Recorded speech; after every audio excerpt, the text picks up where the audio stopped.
Have you ever felt like the world had forgotten you? Like your voice didn't matter?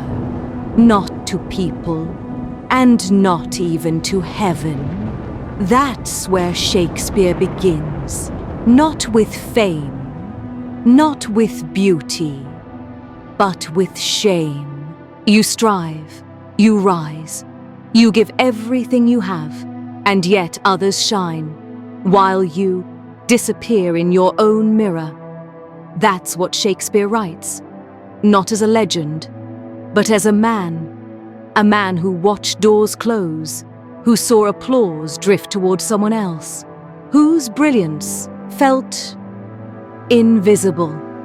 In late 16th century England, identity was visible, and so was exclusion. To have worth was to wear it, noble blood, university pedigree, powerful patronage.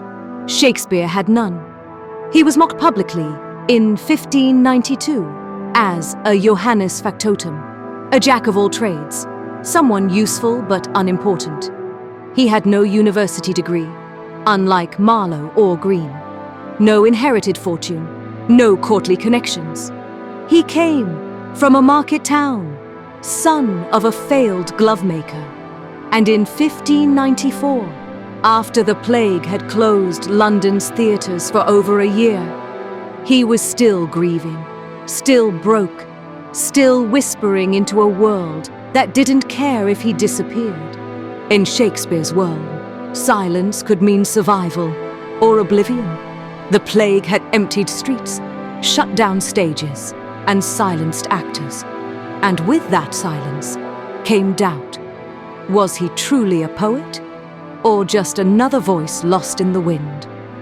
In Will in the World, Stephen Greenblatt paints this era as one of anxious reinvention, a moment when Shakespeare was still finding a way to write himself into permanence.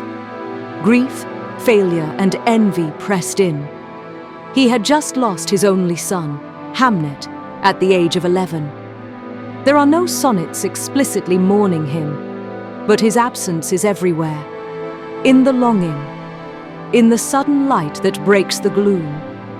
Shakespeare was also living apart from his wife, Anne Hathaway, emotionally distant, possibly estranged.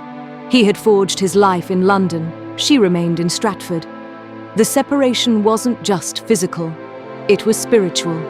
Yet the world he inhabited offered no refuge. As described in Shakespeare's Theatre of Nature, Elizabethan England was a world of appearances. To be unseen was to be nothing. It was a society ruled by spectacle, lineage, favor. And still, from that invisible place, he wrote. He wrote of being outcast, of deaf heavens, of cursed fate. This sonnet is not a complaint.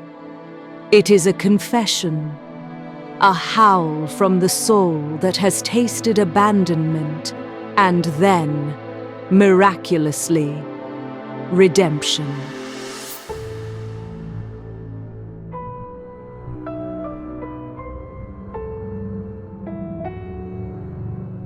When in disgrace with fortune and men's eyes, I all alone beweep my outcast state, and trouble deaf heaven with my bootless cries, and look upon myself, and curse my fate, wishing me like to one more rich in hope, featured like him with friends possessed, desiring this man's art and that man's scope, with what I most enjoy contented least.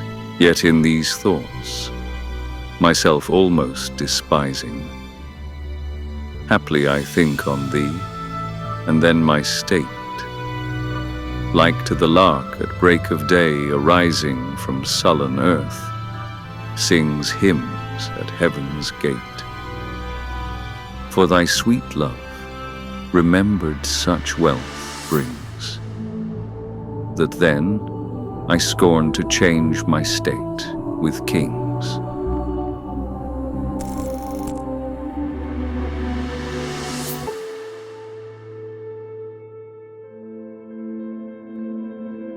This is not a love poem in the modern sense. It is a spiritual resurrection. He begins in the mud, in envy, in grief, and yet, through the memory of being loved, he rises, not to the throne, but to a place where he feels human again.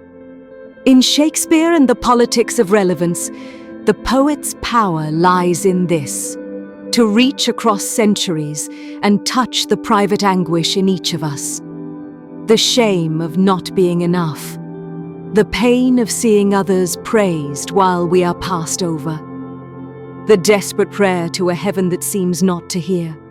But all it takes is one memory, one beloved, someone who, even in our darkest hour, still sees us. Shakespeare's redemption is not found in gold or glory. It is found in love, in remembrance, and in the song of a lark, ascending defiant from the dust. And yet, even when we rise, we carry what we've lost. Some memories lift us, others haunt us, and Shakespeare, always honest, knew both. In the next sonnet, he turns inward again, but this time, he does not look toward love. He looks toward loss. He doesn't seek to escape grief. He lets it speak. He listens to the sorrow of all the friends he could not save, of the days that passed without closure, of the names that echo in silence. Sonnet 30, Reflections on Loss. Coming next in Enlighten My Silence.